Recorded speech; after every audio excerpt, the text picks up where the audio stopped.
بسم اللہ الرحمن الرحیم۔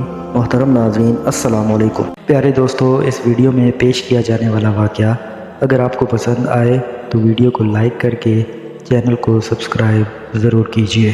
جب اللہ تعالیٰ نے انسان کو پیدا کرنے کا ارادہ کیا تو کوئی بھی فرشتہ زمین سے مٹی نہ لا سکا کہ اتنے میں حضرت اسرائیل علیہ السلام فرمانے لگے، اے اللہ، یہ کام مجھ سے ہی ہونا ہے۔ تو بس اللہ کے حکم سے حضرت اسرائیل علیہ السلام زمین پر آئے اور 3 اقسام کی مٹی کو جمع کیا، سرخ، سفید اور سیاہ، اور پھر اس مٹی کو مکہ اور طائف کے درمیان رکھا گیا، جس پر مسلسل باران رحمت برستی رہی۔ پھر اللہ تعالیٰ نے اس مٹی کو عرش پر بلایا اور حضرت آدم علیہ السلام کا پتلا تیار کر دیا اور 40 سال تک اس کو جنت میں رکھا گیا۔ ہر فرشتہ اس پتلے کو دیکھتا اور کہتا کہ یہ مٹی سے بنا پتلا کیسے چلے گا، کیسے بات کرے گا، کیسے زندہ ہوگا۔ 40 سال تک اللہ تعالیٰ نے اس نشانی کو قائم رکھا اور پھر ایک دن جنت کے تمام فرشتوں کو حکم دیا کہ آج میں اس میں اپنی روح ڈالوں گا، اور جب ایسا ہو تو تمام فرشتے اس آدم کو سجدہ کر دینا۔ سب فرشتے حیرت سے پتلے کو دیکھ ہی رہے تھے کہ اتنے میں اللہ تعالیٰ نے مٹی کے اس مجسمے میں اپنی روح ڈال دی۔ حضرت آدم علیہ السلام نے چھینک ماری تو تمام فرشتے سجدے میں گر کر اللہ تعالیٰ کی تعریف کرنے لگے سوائے ابلیس کے، اور وہ تکبر میں حسد کر بیٹھا۔ اللہ تعالیٰ نے اسے اپنے دربار سے نکال دیا۔ پھر اللہ تعالیٰ نے حضرت آدم علیہ السلام سے بی بی حوا کو پیدا فرمایا، اور بعد میں ان کی گئی غلطی کے سبب ان کو جنت سے نکال کر زمین پر بھیج دیا، اور یہ حکم صادر کر دیا کہ آج کے بعد جنت میں صرف وہی آئے گا جو ہمارا فرما بردار ہوگا۔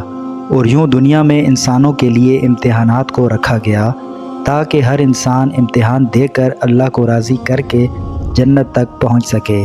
تاریخ نے لکھا کہ جب حضرت آدم علیہ السلام اور حوا زمین پر آئے تو 200 سال تک ایک دوسرے سے جدا رہے اور ایک دوسرے سے معافی مانگتے رہے۔ بالآخر اللہ تعالیٰ نے ان کی توبہ قبول فرمائی اور حضرت جبرائیل علیہ السلام انہیں مکہ میں جبل عرفات پر چھوڑ آئے اور وہ ساتھ رہنے لگے۔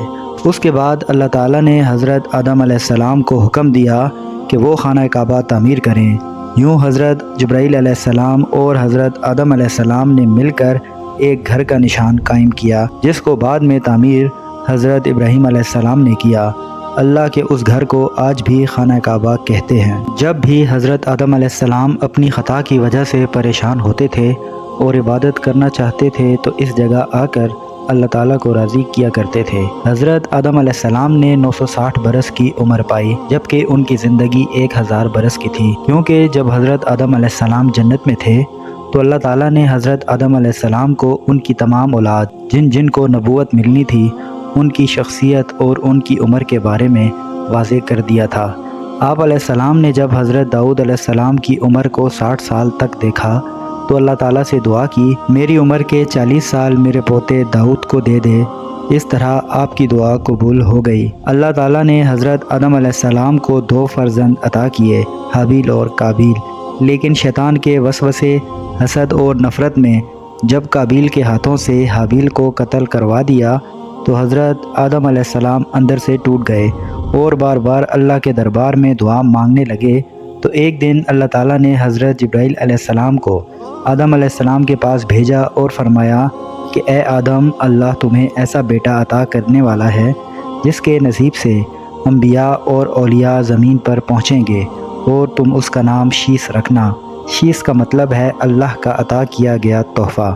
اللہ نے حضرت آدم علیہ السلام کی نسل کو زمین پر پھیلا دیا۔ جب آدم علیہ السلام کا آخری وقت آیا تو آپ علیہ السلام نے اپنے بیٹوں سے کہا کہ میرا جنت کے پھل کھانے کا جی کر رہا ہے۔ آپ علیہ السلام کے بیٹے زمین پر جنت کے پھل ڈھونڈتے رہے کہ اچانک سے ان کو فرشتے ملے اور کہنے لگے، اے بنی آدم، کہاں جا رہے ہو؟ انہوں نے کہا کہ ہم اپنے بابا آدم کے لیے جنت کے پھل ڈھونڈ رہے ہیں۔ انہوں نے کہا، جاؤ، تمہارے بابا چند دنوں کے مہمان ہیں۔ آپ علیہ السلام کے تمام فرزند دوڑتے دوڑتے آپ تک پہنچے۔ حضرت آدم علیہ السلام بستر مرگ پر اللہ کا ذکر کر رہے تھے کہ اتنے میں موت کا فرشتہ آن پہنچا۔ بی بی حوا نے جیسے ہی موت کے فرشتے کو دیکھا تو حضرت آدم علیہ السلام کے ساتھ لپٹ گئیں اور کہنے لگیں، میں اپنے شوہر کو خود سے جدا نہیں کروں گی۔ اللہ کے نبی حضرت آدم علیہ السلام نے فرمایا،